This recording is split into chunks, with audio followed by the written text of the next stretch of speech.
Hey, this is Cam with the West Central Montana Avalanche Center. We're down in the southern Bitterroot, just south of Lost Trail Pass. Right now we're on a northeast aspect at 7,800 feet. So we came out today to check on the persistent slab problem, as well as to just look at and see if there's any lingering wind slab or fresh wind slab development. And what we found is there really isn't much for recent wind slab. There's some evidence of some wind slab older than 48 hours old, and it's not reactive. So what we did is we came down about a third of the way down the slope before we dug this pit. And the reason we did that is up closer to the ridges where that previous wind loading occurred, the snowpack is deeper and has had the opportunity to round a little bit more with that deeper snowpack throughout the season. More mid-slope, right now we're about a third of the way down the slope. The snowpack is shallower and as such has had a stronger temperature gradient through the season and just hasn't had that opportunity to round like it has higher up on the slope. And so what we found is there's still a little bit of lingering poor snowpack structure down here, although it is fairly unreactive. Starting towards the ground, we still have some facets near the ground. These are about 3 to 4 millimeters in size and are, they're starting to get some rounding on the edges, but they're still 4-finger hardness and fairly uncohesive.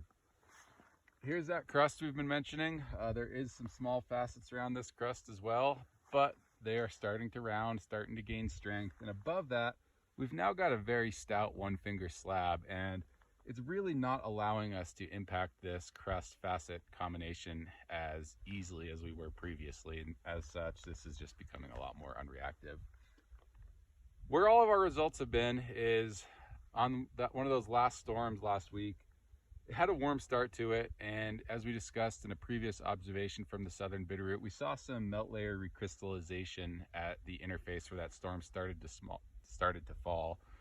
That created some small facets with a little bit of a crust, and we are able to get full propagation on extended column tests, but we really have to pound on it. It's up into the high 20s, and already that's starting to settle out. We're starting to see a bit of rounding on those facets just at that interface. And so overall, snowpack down here is gaining strength. We're trending towards low danger. Low danger doesn't mean no danger. So even if the forecast goes to low, recognize that what you're seeing on a specific slope may be a little bit different. If you dig down and you're getting full propagation on one of these weak layers, or you just see absolute rotten snow near the ground with a slab above it, be suspicious. And if you want to avoid the problem, use slope angle, step back. These avalanches, slope angle and persistent slab avalanches, especially stubborn persistent slab avalanches, becomes difficult to say. 30 degrees is kind of the threshold where below that you're just not going to see the avalanche. So if you want to just avoid the problem, go to slopes under 30 degrees.